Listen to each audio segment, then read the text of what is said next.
Hi,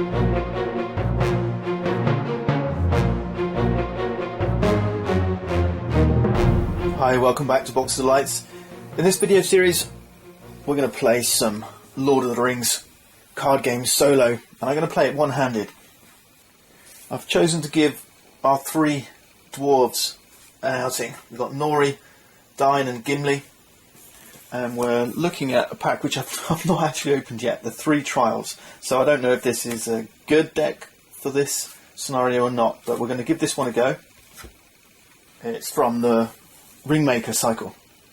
Let's have a quick look at our deck as well. So these are our allies. The other thing to note is that my 3 heroes are all from different spheres. So we have Spirit, Leadership and Tactics.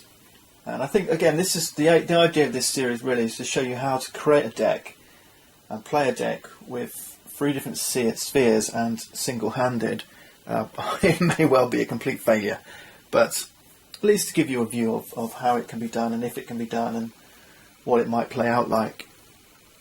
So we've got allies from all 3 spheres. From Spirit we have Bofur, Keely and Dwalin, so we've got 3 dwarves. We've also got 2 Northern Trackers and 2 Sigil Miners. From Leadership we have 3 more dwarves. We have Brock, Iron Fist, Feely and Glowing. And then from Tactics, the Veteran of Nandahurian, and we've got Bofur, and then we've got 3 copies of the Veteran Axe Hand and 2 copies of Erebor Battlemaster. The only thing to note there is we do have 2 Bofurs, so we've got to watch out for that. Let's have a look at our events. So the Spirit, we have Lady of Nimrodale, we have 2 copies of Hasty Stroke and 2 copies of A Test of Will. In Leadership we have 2 copies of The Lure of Moria, 2 copies of Durin's Song, and 1 We Are Not Idle. And then finally in Tactics, Hail of Stones, Heavy Stroke, and then 3 copies of Khazad Khazad. And then of course, to complement our dwarf heavy deck, we've got some quite a lot of attachments actually. It's quite attachment heavy. So we've got Song of Battle 2 copies, Boots of Erebor 2 copies, we have Navi's Belt 2 copies. Notice this one's going to be pretty key to our multi-sphere deck because it allows you to make them, make your heroes multi-sphere. We have the Dagger of Westerness, 2 copies. We have Favour of the Lady, again twice. Hardy Leadership, twice. The Daredalf Axe. And then we've got 3 Crams. And finally, 1 Unexpected Courage. And Cram's going to be quite central to the way we're playing this deck. We're trying to find ways to ready our heroes and kind of use them more than once during a turn. Let's give these a good shuffle then. And there's our 50 cards. One of the other ways of playing a multi-sphere hero deck is to use some neutral allies, some neutral stuff. That's always going to help. Let's draw a starting hand now. 1, 2, 3, 4, 5, 6.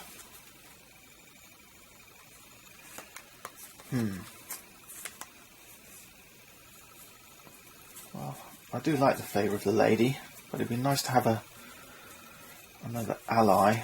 Let's mulligan and try again.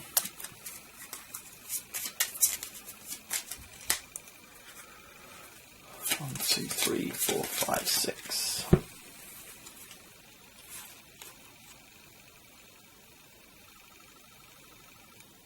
Okay. Not too bad. There's our adventure. The 3 trials. And we need to grab the encounter cards for our adventure. Some nice new stuff in here. We do have a mechanic called Secrecy. The leaf brooch looks nice, but with a starting threat of 31, we're not going to reduce that with our deck. The secrecy stuff's not too helpful, so try and leave it out. Secrecies, if you can get your threat below 20, then you can use secrecy. And it reduces the costs of playing events. Sometimes your allies have secrecy as well, so this one, if your threat's below 20, it's going to reduce the cost to play this card by 2, so this card would come out for free. So yeah, you've got to keep your threat level down to use secrecy. Okay, we're not going to add anything new from this adventure pack.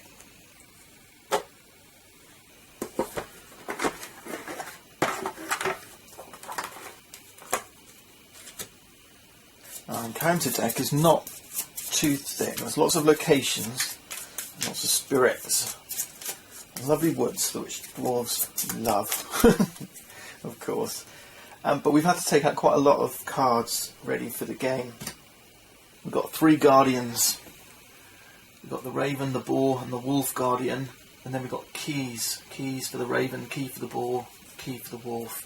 And then 3 barrows. So these are going to come out during the course of the game. And then finally, a hallowed circle. We're not going to look at those too much. Let's keep this as much of a surprise as we can, given this is my first playthrough, this adventure. So that was the setup instructions from the trials begin.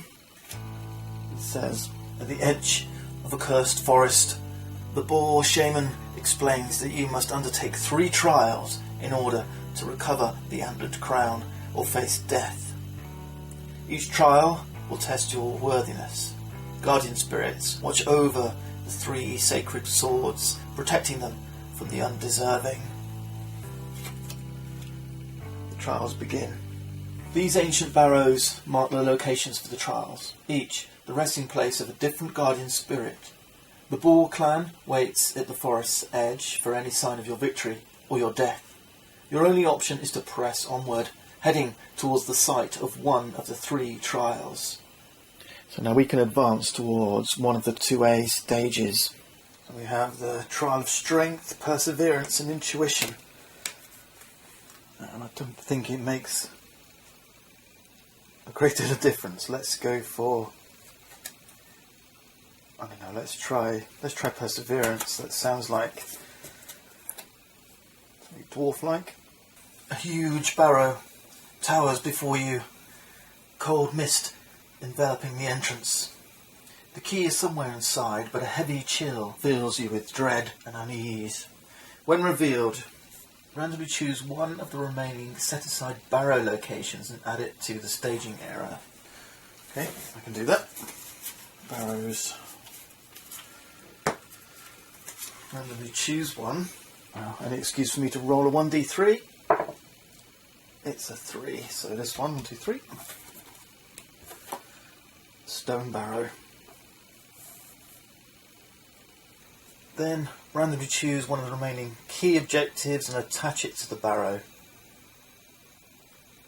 And set aside a guardian that shares a trait with the key. Reveal it, add it to the staging area. Okay, a random key.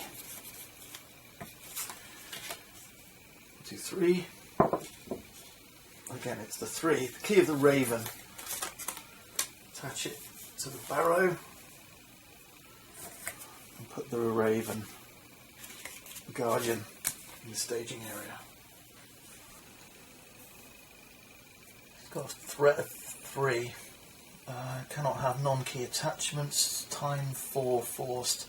With the time mechanic, we place 4 tokens, resource tokens, and at the end of each refresh we remove one. This kind of gives an urgency to this enemy. So if we don't defeat him before the 4th one is removed, this effect here executes. Alright, let's switch this one over. Each Guardian enemy engages the first player. Guardian enemies cannot be damaged or leave play except by quest effect. When the players control the current trial's key objective and all Guardian enemies in play to the victory display and immediately advance stage 2A at the player's choice. Okay, we complete all three, we move to 3A. We've wandered up here and we have to face this Guardian straight away. So right off the bat we're into the battle, engaged with the Raven's Guardian. Okay, join me next time then as we begin the 3 trials.